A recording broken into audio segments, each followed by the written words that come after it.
इधर हिमाचल प्रदेश की मंडी लोकसभा सीट से बीजेपी के टिकट पर कंगना रनौत के उतारने के ऐलान के बाद से ही यहां उनका मुकाबला किससे होगा, इसको लेकर सवाल बना हुआ है।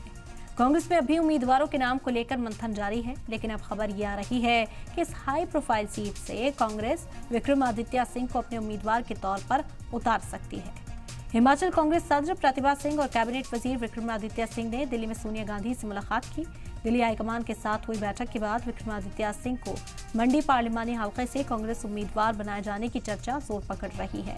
माना जा रहा है कि हाईकमान ने विक्रमादित्य सिंह की रजामंदी भी हासिल कर ली है। मुमकिन है कि यूथ वोटर पर दांव खेलते हुए कांग्रेस विक्रमादित्य सिंह को कंगना रनौत के खिलाफ उम्मीदवार उतार दे।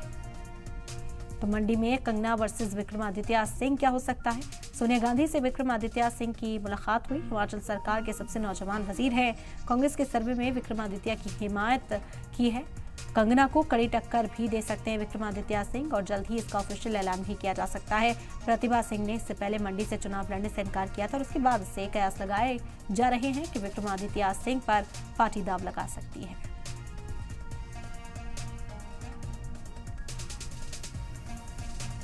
वहीं से पहले कल प्रतिभा सिंह ने कहा था कि जल्द ही मंडी सीट से उम्मीदवारों के नाम का ऐलान कर दिया जाएगा। हम कोशिश करेंगे जल्दी से जल्दी रिलीज हो जाए, क्योंकि हम भी चाहते हैं कि फील्ड में जाकर काम करना शुरू करें। कंगना रावत स्टार प्रचारक बनी हुई है, वहाँ पे उनके खिलाफ क्या कुछ रणनीति निकली है? खिलाफ तो मुझे कुछ नहीं बोलना है, ठीक है। वो बीजेपी की कैंडिडेट, हमने स्ट्रॉन्ग कांग्रेस का कैंडिडेट देना है ताकि हम जीत पाए।